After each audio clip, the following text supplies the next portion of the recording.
Hi, welcome to D&Me, the show where I, Aloney, play D&D by myself because everyone else is busy. This week's gonna be crazy. We're going to Barovia, and I gotta say, I'm a little bit nervous because this is a lot to DM. Big town, lots of people, lots of characters. I want to do the story justice, but also, change it up a little bit. So let's go meet the cast and talk about last week. How's everybody doing?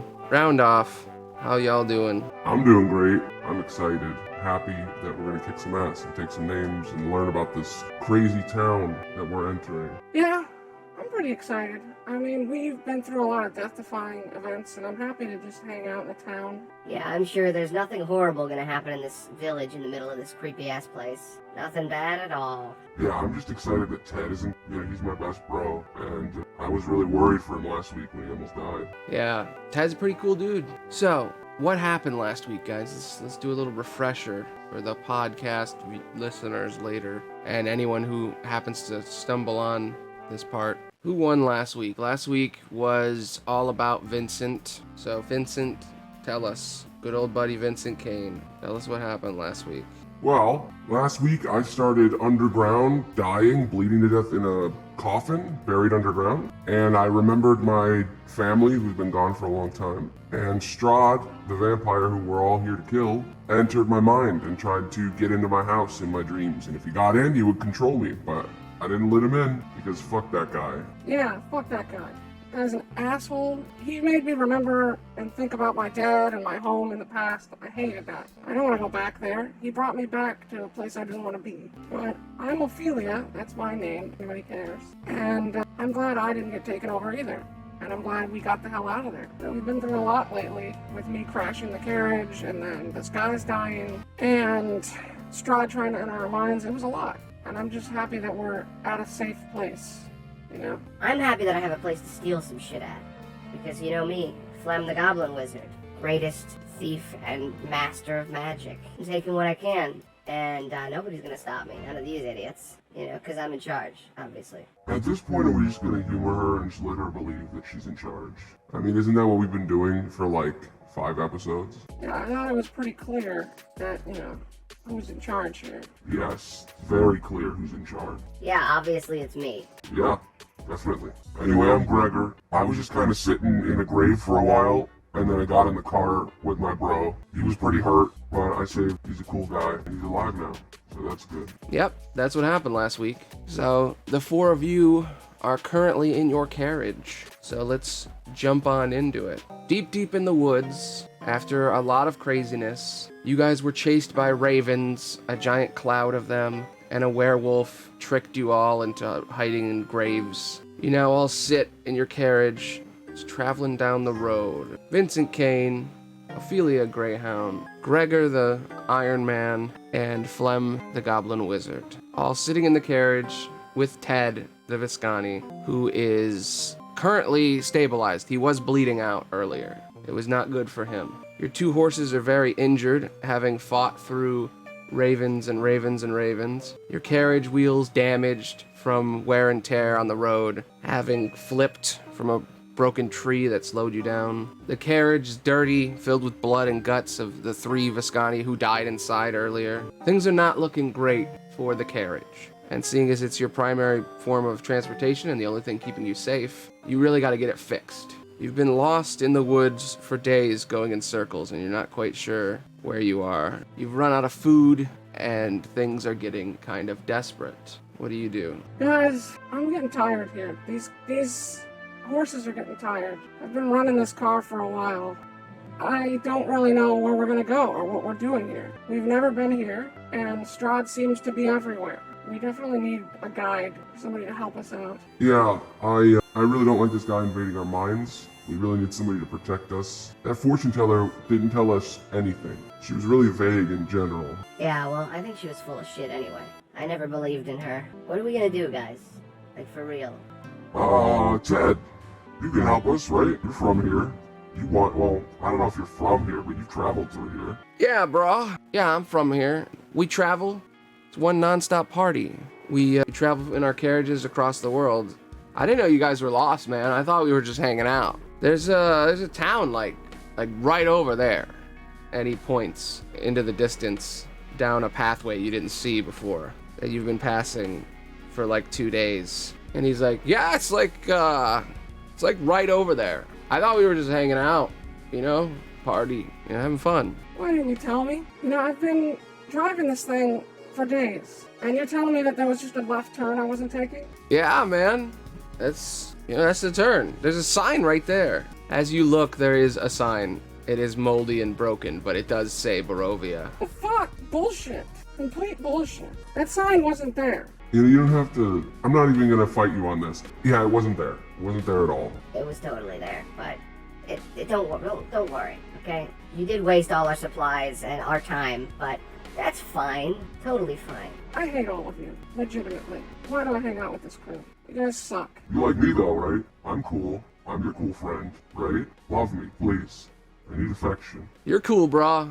I love you. Love you. And he grabs your shoulder and he looks you in the eyes and he says wholeheartedly, I love you, bro. Love you. I think these guys need a room. You guys start heading out, having sent your way to the actual town for once, now that you know the directions you need to travel. As you guys are traveling in the nation of Barovia, you got lost in these woods for a long time, going around in circles over and over again because you didn't know that there was a turn to get out. You've managed to take your turn to the village of Barovia. Sky is black and dark. It is the middle of the night. And you see yourself coming up on the town. It's rotted.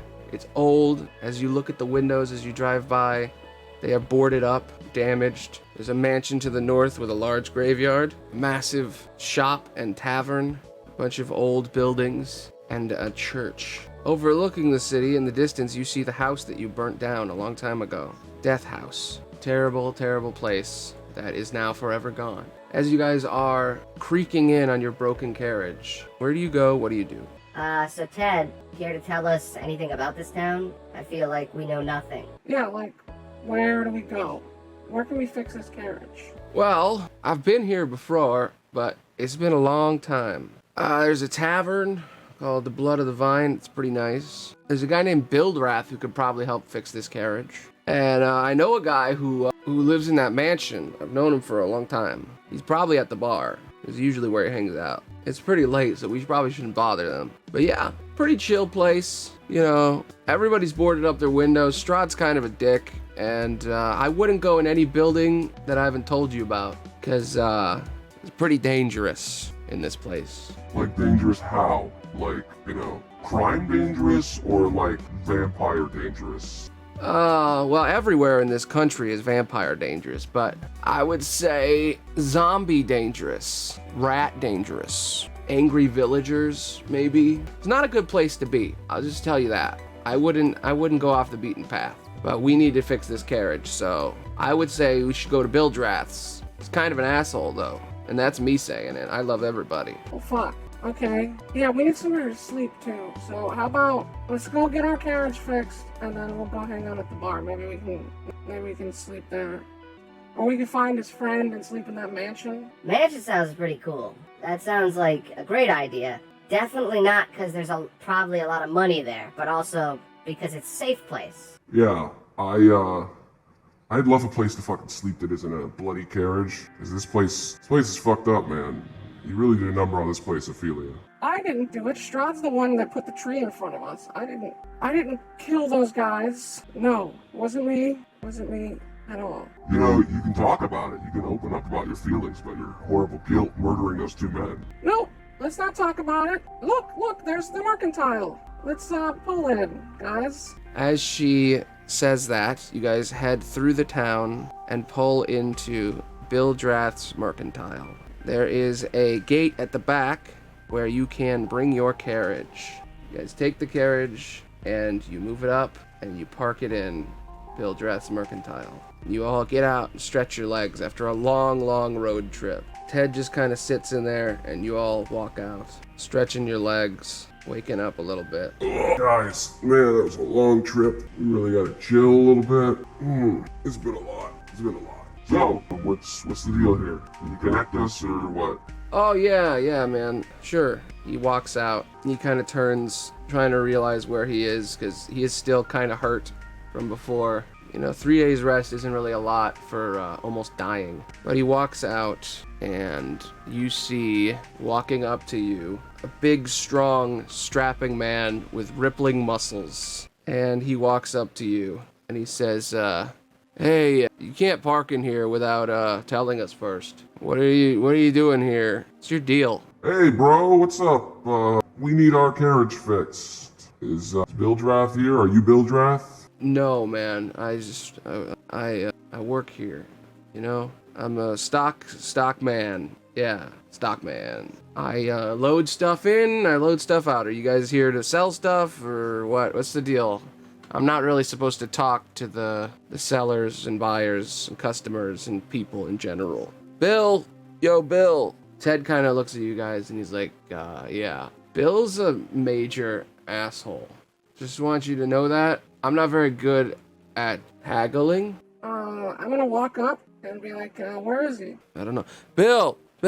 Yo, Bill! This man, Bill Drath, looks at you. He walks out, stoic, rude, and he walks up to you guys. Our buddy Bill. As he walks in, the man in front of you, the big strong man, who is much stronger than him, kind of gets coy and a little bit scared, and he kind of looks away and doesn't look him in the eyes. And Bill walks in and he says, what do you want, Perry Whipple? What do you want me to do for you now? What are you going to take from me today? And Perry looks at him and says, oh, I'm nothing, sir. There's somebody here to buy stuff. And he turns and he looks at Vincent in the room. And he looks at Ted. And Ted says, hey, guys, this is Bill Drath.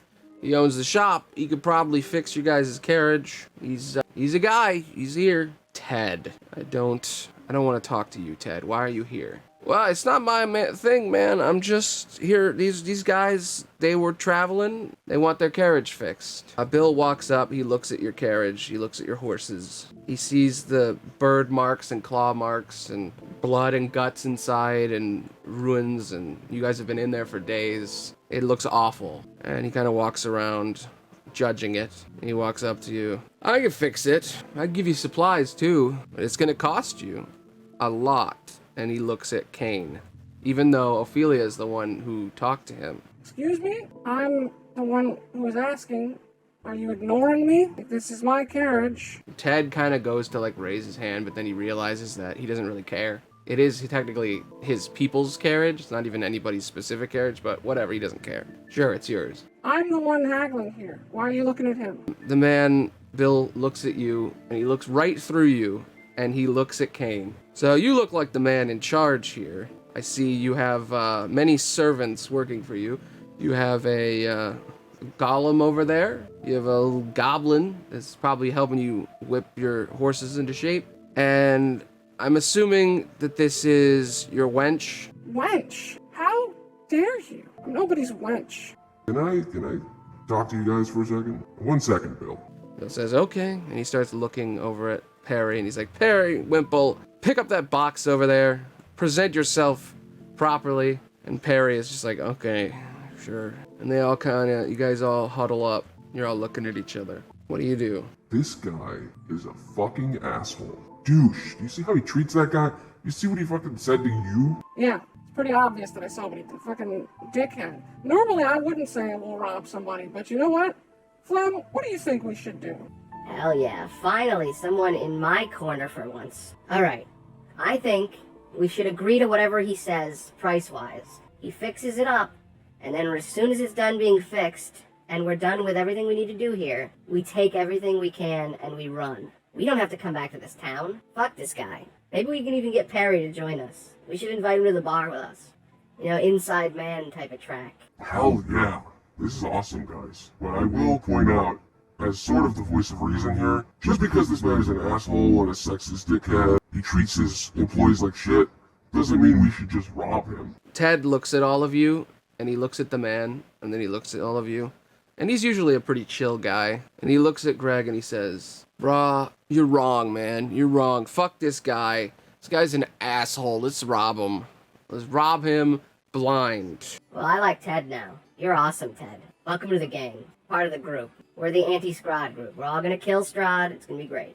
Yeah, fuck that guy. It's really nice of you to include me in the group. I'm just happy to be here. Okay, well, I've kind of been outvoted, clearly. And I mean, if you rob this guy, then I guess we should rob him. He is from here, he knows the customs and whatnot. I mean, this guy is a dickhead. I kind of look over to him. You're not really listening to his specific words, but he's kind of just berating this man. He's berating Perry. And he's just like, Perry, Wimple, you little crybaby, you better not look bad in front of me. You better not make me look bad. And he almost like gets his hand ready to slap for a second.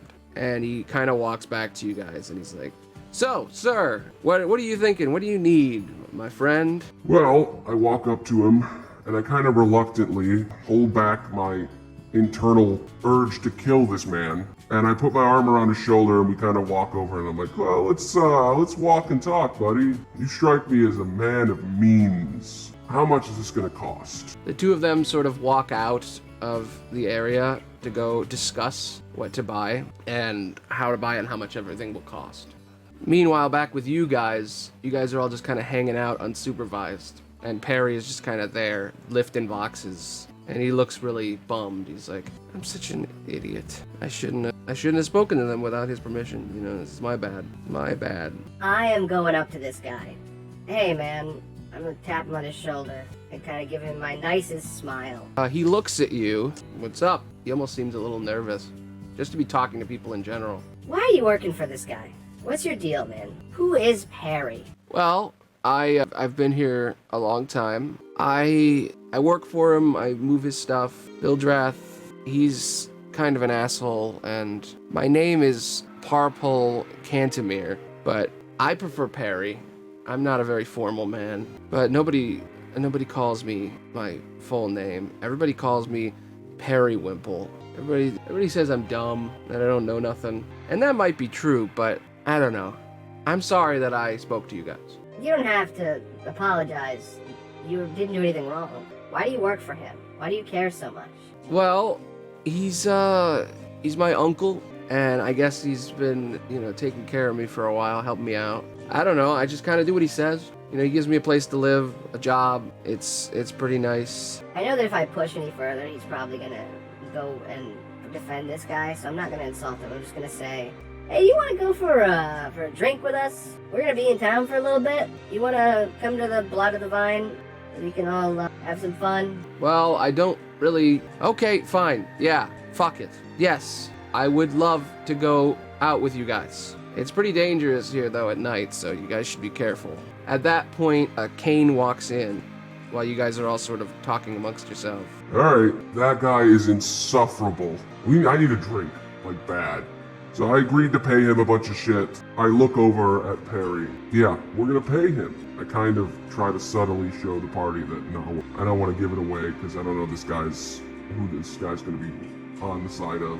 So I say, yeah, let's go. Let's go drinking, man. This guy's a dick. This place sucks. Be safe, my horse friends. Alright, let's get the hell out of here. Yeah, fuck this place and fuck that guy. As you guys head out, you head off back to town, like outside. You're sort of walking amongst yourselves in the city with your new friend Perry. As you step onto the street, Ted looks at you and he says, yeah, so at least that shit's done. Right across the street, right over there, and he points up to here, and he says, that's the tavern, it's right here. It should be a pretty chill time. Hopefully my friend's there. As he says this, you hear someone in the distance, sort of crying, and a little bit of screaming. Oh, Gertrude, how are you? I'm gonna investigate it. I feel like this is a me thing. For anyone in need, that's the Palar way. What the pamphlet says, anyway. As you are walking through the town, right next door, you see this sad woman through the window. The window's boarded up, but you can clearly hear her cries.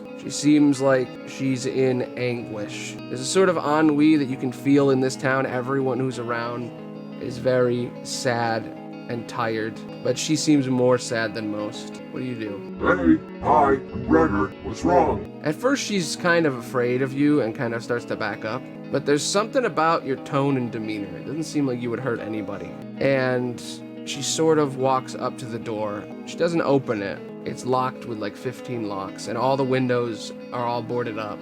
It seems to be barricaded, but she comes down from the upstairs where you were looking through the window, and she has a ugly looking doll in her hands. And if you look closely, when you look closer at it, it says the name Blinksy written on the side of it, on a tag. Is no fun, is no Blinksy. Seems like a brand name. She's kind of just sitting there sad, and she's like, what do you want? Why are you at my house? Who the hell are you? I am Gregor, the Iron Man. I am a robot. I'm a servant of Paler. I am here to help anyone who needs it. What's wrong? Roll a persuasion check. Yeah, persuasion. Okay, let's do it. Let's persuade the hell out of this lady. +4 to persuasion, baby. Fuck.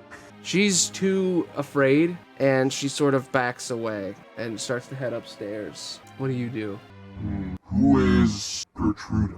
As you say this, the woman stops in her tracks. She kind of turns around and walks back up to the door, and she locks it again, and she turns to walk away, and she says, she was my daughter, but not anymore. She walks upstairs. What do you do? I'm gonna leave her be. Clearly she doesn't want to be bothered. I just say, whatever happened to her, things will work out. As long as I'm alive, nothing like that'll happen around me. So I'll help her if she's still out there somewhere. Your words fall on basically no one. Roll a persuasion check. Oh shit. Okay. I turn around to leave. As you're beginning to leave, your words have actually gotten to her, and she kind of goes up to the door. She doesn't unlock it. You can help? You can help me? You seem so honest and so truthful about that. You really do want to help, huh? I'll help anybody I can, no matter what. She looks at you through the doors. You can only see her eyes through the door slit. My daughter Gertruda lived here for her whole life, and a week ago she ran away, and I don't know what to do. I'm lost it. I've just sort of boarded myself up like I've been doing to stay away from the vampires and the monsters outside. I don't know where she is. I don't know what happened to her, but if you see her, please tell her to come home. Please. I have her doll. She forgot it. I will do this for you, of course. Stay safe. We'll return your daughter to you if I find her. Meanwhile, after Greg left, you guys were about to head into the bar, but something was in your way. A display in the town. There is an old woman, very, very dirty old woman. She doesn't seem to care about what she looks like at all, and she does kind of smell a little bit. She's kind of spitting on the ground and walking around with a little cart of pastries. And she says, pastries, 1 gold for a pastry, dream pastries, the greatest food in the land, dream pastries. A nice meat pie, delicious and sugar-filled. Everybody loves them, everybody needs them, everybody wants them. Get my pies. And she's just kind of walking around. What do you guys do? Hell yeah, I want a pastry. That sounds awesome and not shady at all. I walk up to her little cart and I peruse the foods. What do I see? As you are perusing her cart, looking at all these delicious pastries, there seems to be a kid that is also there.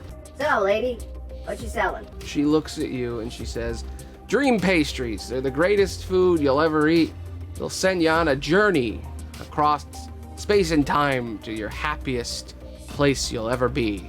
Place you've never even been. You'll love it. Guys, you guys want a fucking awesome-ass drug pastry? Sounds amazing. I would love a drug pastry, please. Please give me all of your pastries. How many do you have? I would like to buy as many as I can. She starts looking through her carriage and she says, 30? I got deliveries, but I can give you a lot.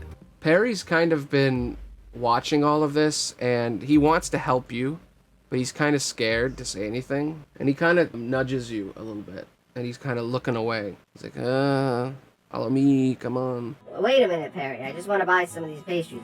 This woman seems to be selling her wares. I really think you should talk to me over here. And she looks at him and she says, shut up, Perry. Nobody likes you. Nobody loves you, and nobody ever will. Now leave. And he kind of starts walking away, back home. What the fuck? Why would you do that? Perry is a great guy. How dare you? I don't want your pastries now. They look like shit anyway. She kind of looks at you and she's like, what did you just say? These are the greatest pastries in the world, and everybody hates Perry. I don't have time for you. And she turns around and walks over to this kid that's in the distance, like right near her. And Perry's kind of walking away. Perry, wait, sorry. What did you want to talk about? That woman is bad news. You do not want to buy pastries from her. People owe her a lot of money, and those pastries are not exactly good for you. As he's saying that, you see her like looking at this kid, and the kid is like shaking. And he's like, please just give me some more pastries, please. I need more. I need more pastries. And she looks at him and she says, you got into your parents' pastries, huh? Well, they owe me a lot of money. And she's kind of licking her lips creepily, and she's like, I know what to do. Here, have a pastry. She kind of holds out her hand to give this kid a pastry.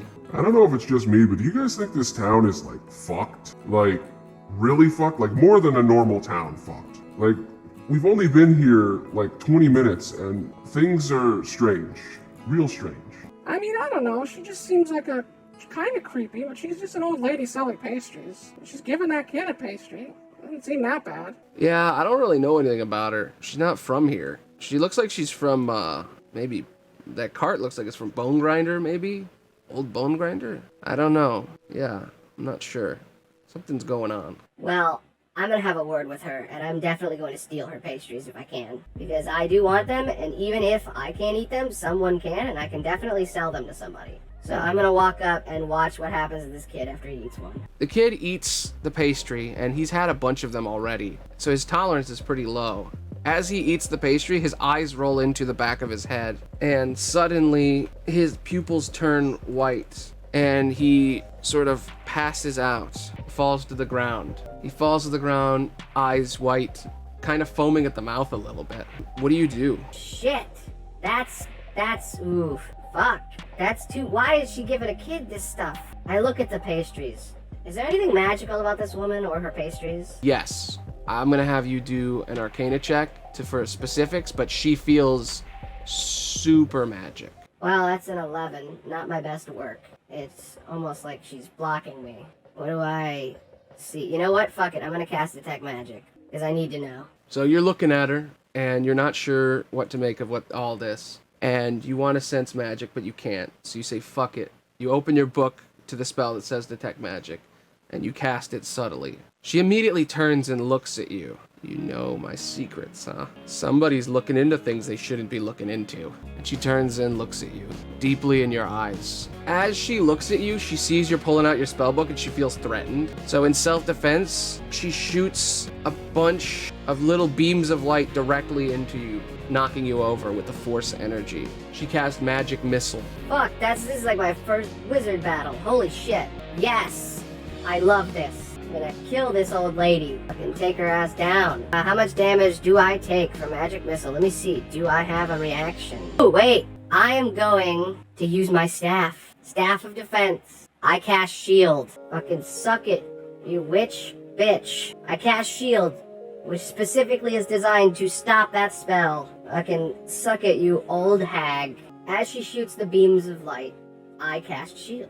Fucking suck my dick, lady. She shoots the beams, you hold out your staff, and immediately block all these beams of light. And she looks at you and she says, you're a wizard? Okay. Well, I don't want any trouble from a little wizard, but game recognized game. You know what? I'll see you later. And she throws you a pastry. She walks up to the kid, and you can kind of see claws coming out of her hands. She grabs him with her claws, and the two of them vanish. They blink out. They're there, and then suddenly, gone. Your Detect Magic is on, and you can see ghostly figures in the ethereal plane racing away at full speed. What do you do? That chick's a witch. She just stole that kid. We need to get her back now. I can see them. They're running. We need to stop them. Now. Well, if that's not a start of combat, I don't know what is. In the ethereal plane, they begin to walk away. Ooh, I know what she's gonna do. There's no need for a fight in this one. After you say that out loud, you've sort of warned her, but she can't take the kid with her. Yeah, she's gonna try to run away. She's gonna cast Ray of Enfeeblement on you. No, sleep. She's gonna cast sleep. Okay, I haven't cast sleep in a long time. 5d8. 14 plus 7 is 21. Nah, I rolled an extra one, so it's 21. How much health do you have? She's casting it directly on you. Fuck. God damn it. We're low enough for sleep to actually work on us. I can't believe I'm being put to sleep. This is the most embarrassing thing that could happen to a wizard. I see her in the ethereal plane racing away. I see her hold out her hand. I know she's gonna cast sleep. I hear an echo of her voice. Sleep. And I pass out. Fuck. Damn it. Evil bitch. I'm gonna get you. I'm gonna go to old Rum Grinder. I'm gonna kick your fucking ass, old lady. As you say that, you pass out in front of everyone. Everyone else in the party, you see her walk up to an old woman. The old woman disappears. She turns around and says, "That old woman's a witch. We need to stop her." And then she falls to the ground, unconscious. How do you react? What do you do? Fuck! I pick her up before she hits the ground, because I'm right there. I try to stop her from hitting the ground and hurting herself. I run up and check because we've lost so many people already to almost dying. So I run up and I'm like, is she alive? Is she alive? What is happening? What is happening? I don't understand this. What the fuck is going on? I'm gonna walk up because I've been away for a while down the street with Mary. And I walk up and I'm like, get out of my way, get out of my way, let me help her. Cleric/paladin here to save the day. What seems to be the problem? She just passed out of nowhere. She said a witch was there, and now she's on the ground. Man, it's so great that you're here, man. You can solve all these problems so fast. Okay, I'm gonna look at her and see if I can figure out what's wrong with her. I want to do religion and arcana. As you go to help her, roll all your things. Let's go. Hell yeah. 22. What happens? You pick her up, you hold her in your hands, you're looking at her, you're seeing what's wrong. You try to use magic, and you can't really tell much about magic. You know more about the religious side of magic. But you do realize something in that moment. You're looking at her, and you realize in that moment, oh, someone casts sleep. There's legends of evil witches and demons that cast a spell of sleep on people. And the fairy tales all say that, only a kiss will wake her up. You don't understand the magic, so you're not quite sure how it all works. Only true love will wake her. I wonder. I'm Sleeping Beauty, guys. What's wrong with her? What's wrong with her? What's happening? Is she in a coma? Well, I'm not really an expert on magic, but it seems like somebody cast sleep on her. So legends say that only true love can wake someone who's been put to sleep. Well, I mean, do any of you guys love her? Because, she's just kind of a member of the crew. She's my friend, but, I don't know if I love her yet. Yeah, I mean, I kind of hate her, to be honest. Well, true love's hate wake her up? Because I could punch her and wake her up. No, it's not gonna work. And I mean, I love everyone platonically, but I don't really romantically love anyone. It's probably not good for us. Shit. What do we do? Ted kind of looks at you guys, and he's like, I mean, she's asleep. Maybe she'll just wake up. Maybe she's fine. Maybe she ate one of the pastries. Perry walks up, and he looks at her. You were so kind to me. I don't know if I love you, but will this help? And he kisses her on the cheek. And 1 minute has passed. And you guys are all heartbroken, worried that she's in a coma forever. I really thought that one was gonna work. Good job, Perry. Good luck trying. Maybe it'll just take a minute to kick in. As you're all sitting there just kind of staring at her in the street. Flem, you wake up, surprisingly. I feel like I heard a little bit of that, and I kind of flutter my eyes open, and I bat them at Perry. My hero! I totally know how this spell works, by the way. I'm just totally conning this idiot. I like this guy, though, I feel a little bad about this, but, he's a mark, Has a 21 on performance, and a 17 on persuasion. I flutter my eyes, and I recreate the scene from Sleeping Beauty. And I hug him and I go, my hero! My big, strong, muscular, manipulatable hero. You kind of put your arms around him and say all that. And he is head over heels. I saved her, guys. I saved her. Love won. I didn't think I was in love, but maybe I am. It's a miracle! She's saved! Hell yeah! Oh, amazing. You should go drinking to celebrate, guys. And I turn around and walk into the bar 10 feet away. Wow. I cannot believe that true love won. Beautiful display of love and affection. I'm happy for the two of you. It reminds me of, I don't want to talk about it. And I walk over to the bar to drink for a different reason. I walk up to Flem after she gets up, and she kind of steps back. And I whisper in her ear, I'm like, that wasn't true love, was it? I kind of whisper back to her, and I go, apparently you guys don't know how sleep works, because, you just wake up after a minute. There's no true love bullshit. True love's a myth, man. That's just a fairy tale thing. Like, maybe it exists, and maybe this can become that, but that was just sleep, man. You wake up after a minute. That's it. It's just so that old bitch could get away. I'm gonna get her, though. I'm gonna kill her. I'm gonna find that old woman and kill the shit out of her. But I got something else that I need to deal with right now. And I kind of look over to Perry and I'm like, hey, buddy, you're my hero. Carry me. Bring me into the bar. And I kind of jump in his arms. Okay, Perry kind of carries you into the bar, and Ted walks up to Ophelia and he's like, did you see that shit? That was kind of fucked up. I mean, I know that wasn't true love. That guy's just lonely and desperate. She's kind of manipulating him for her own gain. Yeah, Flem's kind of a dick. I'm gonna continue to say that I don't like her. I don't like her. She's an asshole. Hey, you want to get a drink? Like, not in like a flirty way, but in like a, hey, we're supposed to be getting drinks. Yeah, sure. Yeah, let's get a drink, Ted. Why not? In a non-romantic way. And with that, you guys walk into the bar. The old witch kidnapping that kid whose name you didn't even learn. You can't find her. She's gone now. Flem's preoccupied. She'll go find that old lady later. Anybody watching the VOD or listening to the podcast that will eventually be edited, thanks for watching. Thanks for listening. Bye.